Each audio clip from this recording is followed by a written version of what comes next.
quick video, and it's for assignment 10 for the trans math class, and it starts chapter 10, which is dealing with housing costs. The first video here is going to cover the first 3 sections. We're going to go over this chapter fairly quickly, and it's going to be sort of a easy week for you, because all you're really going to have to do is watch the 2 videos that I'm going to put out and do 2 quizzes on Moodle. So it shouldn't be real difficult. We're not going to do a whole lot of math in this. I'm just going to go over a lot of definitions and stuff and give you ideas about this. Then next week we'll go on to other stuff that maybe we'll do a little math with. But this is more just to give you the knowledge of dealing with housing costs and different things that are involved in housing costs. First thing, mortgage loan. All a mortgage loan is a long-term loan extended to someone to buy a property. That's your mortgage is the actual payment. Then the mortgage loan is the entire thing.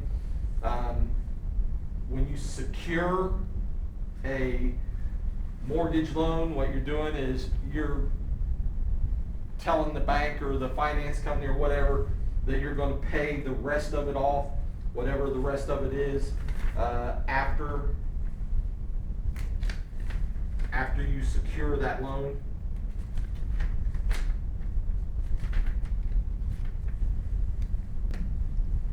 The other thing that goes along with a mortgage loan, I don't think I have it, is this is the formula that goes along with the mortgage loan. Your mortgage loan amount is the selling price, whatever price you and the seller agree to, and then your down payment. We've talked about down payments in the past.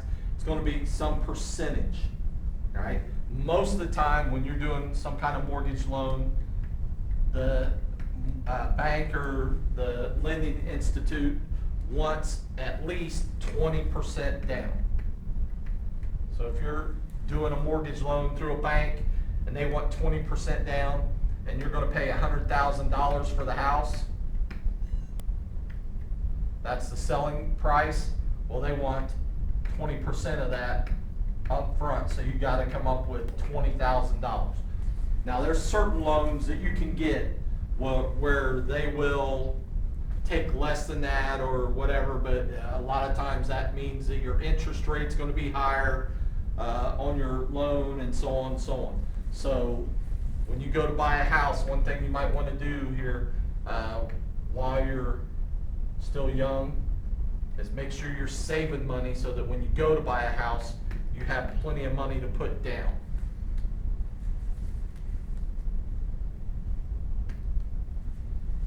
We're not going to do that. So that's you just have your down payment. Next thing we're going to talk about is your monthly payments.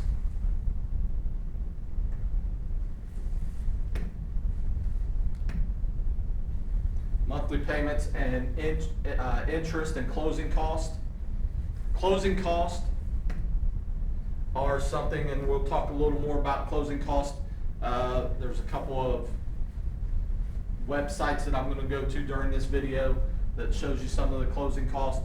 Closing costs are costs associated with the transfer of the property from the seller to the buyer, which may include fees for the property survey, the loan application, document preparation, and points. Stuff like document preparation, that's where you're buying the house, so they have to go to some county office and put the title to the land or the deed to the land in your name, so on and so on.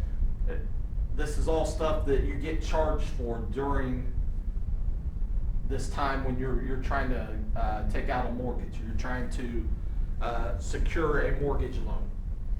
So, and the property has to be surveyed so that you're not encroaching on one of your neighbors, and you think you're getting to this fence, and then your neighbor comes along a couple years later and says, no, the property line's actually over here, that's not yours, so that you know all that.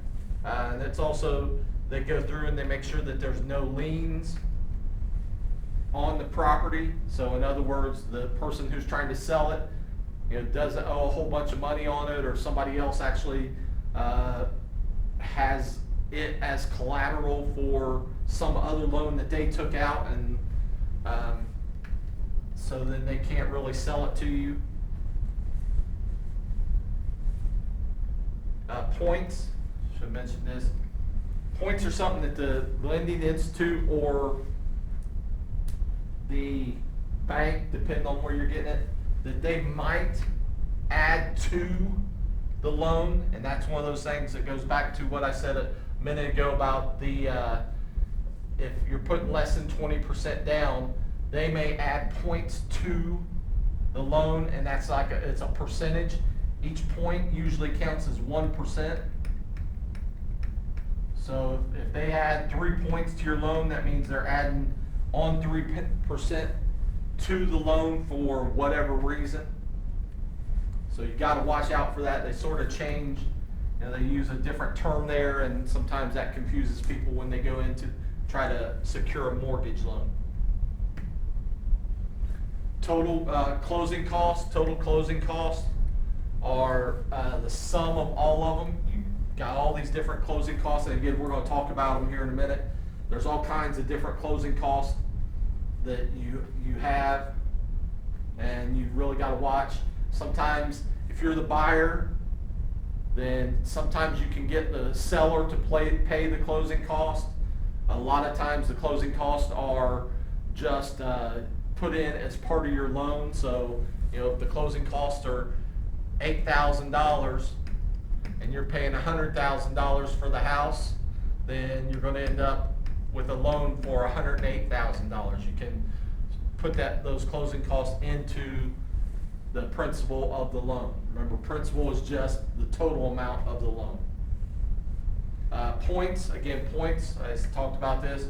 Part of closing costs, 1 point, usually 1% of the loan amount. And the lender will add those on to make up for something else, like you didn't have enough money to put down or whatever it is. The formula to determine the monthly payment. This is the formula, and this uses a chart in the book.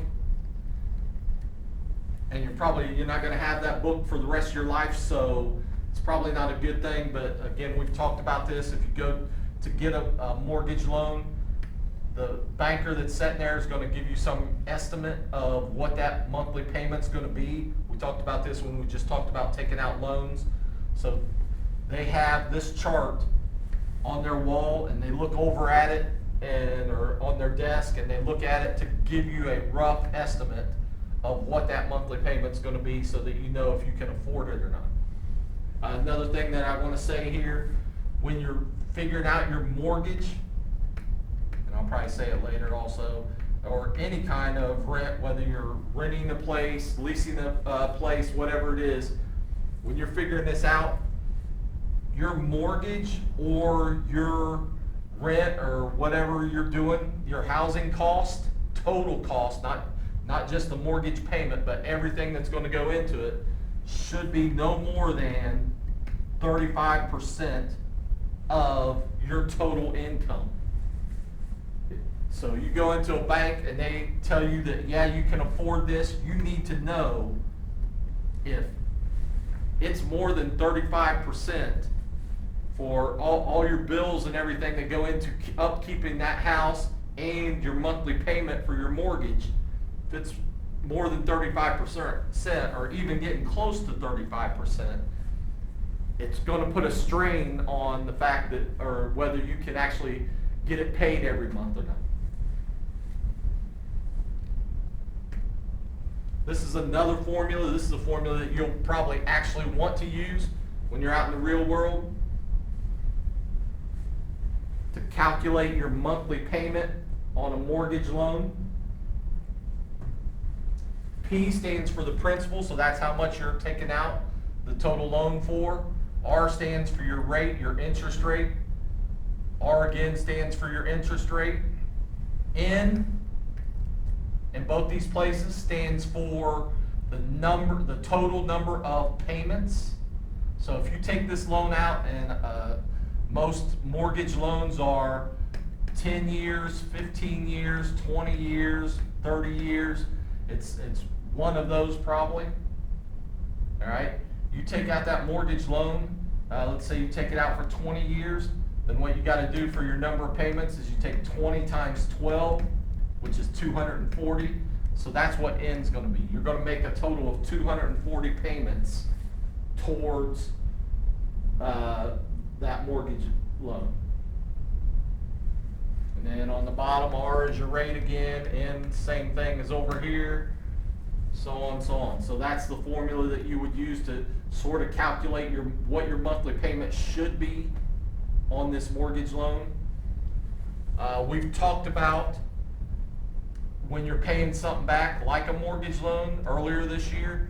When you're paying this back, if you pay $100,000 for the house, if you pay it back over a 30-year mortgage loan, you can expect that you're probably going to pay somewhere, if not more than, somewhere close to double what the actual loan was for. So if you're taking out a loan for $100,000 over 30 years, you're going to pay back probably at least double that. So you're probably going to pay back at least $200,000. So when you get one of these loans, if at all possible, if you can keep it under that 35%, the fewer years you take the loan out for, the better. Because that means you're paying them less interest for using their money.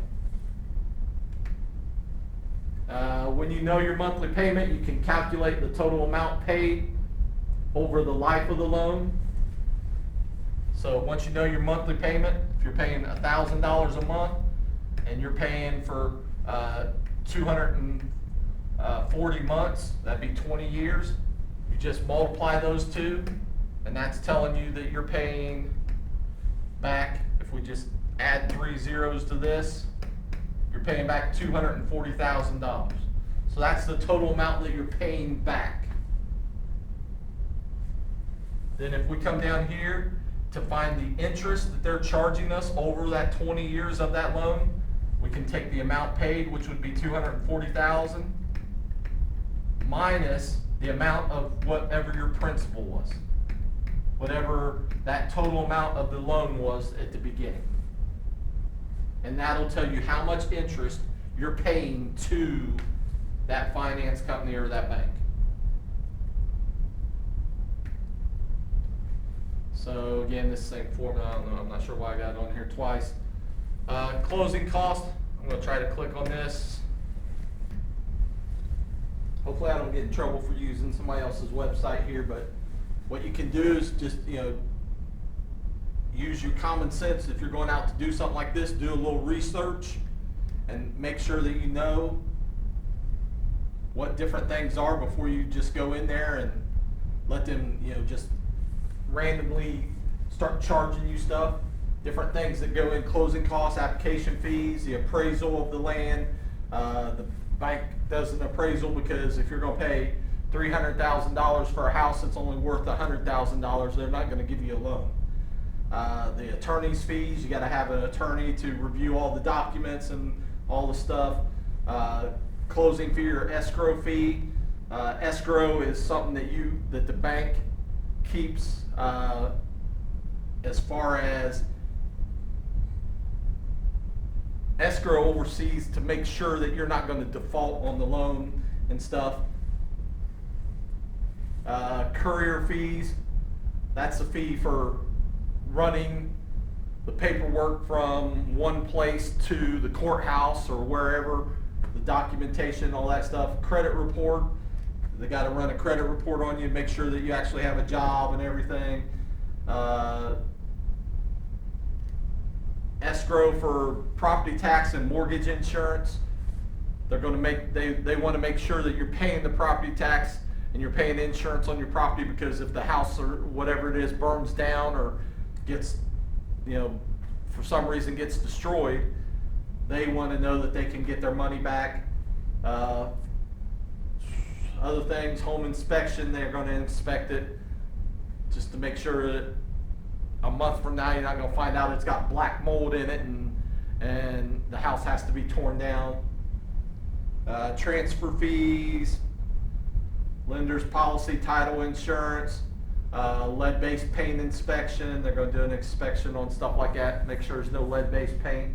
Not allowed to sell properties that have lead-based paint in them.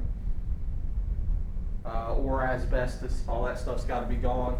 Pest inspection, prepaid interest, private mortgage insurance, PMI, that's one of these things where the bank will, if you don't put 20% down, a lot of times they're going to charge you PMI. That's an extra charge that gets added in to all your stuff just to protect themselves.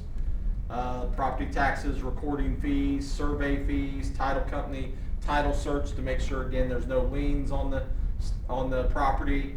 Underwriting fees, that's the cost of researching that usually goes to the attorney researching the property and everything, so on and so on. So those are all things that are part of closing costs. This is just another page that lists closing costs. Doesn't hurt to figure out more than one thing here, or look at more than one website, because they might tell you something a little different, give you some more ideas. Loan origination fee. Loan origination fee is sort of a fee that the bank's charging you to do your loan. Discount fee, not sure what that is. Processing fee, underwriting, wire transfer, credit report, tax service, flood certification. They make sure it's not in a flood zone. If it's in a flood zone, then they're probably not going to loan you money on it.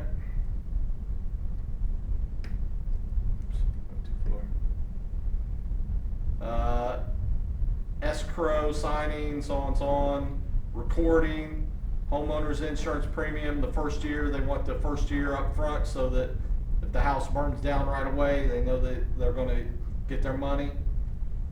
Estimated total. Notice here that the total is about $7,000 or $8,000 for these closing costs. It's not something that's real cheap. So you need to know, you roll it in there, and then if you roll it into the loan and you're paying that extra $7,000 or $8,000 over the life of the loan, you're paying them a whole lot more interest than maybe you have to. So you gotta make sure you keep track of this stuff.